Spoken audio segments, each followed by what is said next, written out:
புதுச்சேரி அரசு பள்ளியில் படிக்கும் மாணவர்களுக்கு மருத்துவ படிப்பில் 10% இடஒதுக்கீடு வழங்குவது போல் அனைத்து உயர்கல்வி படிப்புக்கும் வழங்க நடவடிக்கை எடுக்கப்படும் என்று முதலமைச்சர் ரங்கசாமி தெரிவித்துள்ளார். புதுச்சேரி அரசு பள்ளிக்கல்வி இயக்ககம் சார்பில் கிழக்கு கடற்கரை சாலையில் உள்ள காமராஜர் மணி மண்டபத்தில் ஆசிரியர் தின விழா கொண்டாடப்பட்டது.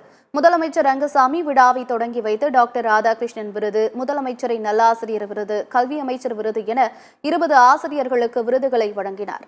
இதனைத் தொடர்ந்து பணி ஓய்வு பெற்ற ஆசிரியர்களை கௌரவித்தார்.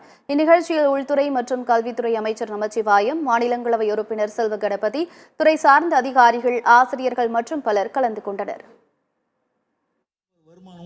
இதற்கெல்லாம் அடித்தளமாக இருப்பது யாருன்னு பார்த்தா நீங்க தான், ஆசிரியர்கள் தான்.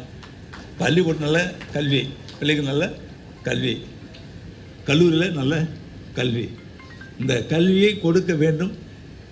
நம்முடைய ஆசிரியர் பணியிடங்களும் நிரப்பப்படாமல் இருந்தது. இப்பொழுது ஒவ்வொன்றா நிரப்பிட்டு வரும்.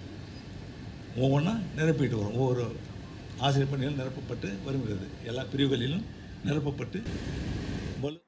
நிகழ்ச்சியில் பேசிய முதலமைச்சர் ரங்கசாமி, புதுச்சேரியில் அரசு பள்ளியில் படிக்கும் மாணவர்களுக்கு மருத்துவ படிப்பில் சேர்வதற்கு 10% இடஒதுக்கீடு கொடுப்பது போல் அனைத்து உயர்கல்வி படிப்புக்கும் கொடுப்பதற்கு நடவடிக்கை எடுக்கப்பட்டு வருவதாக கூறினார்.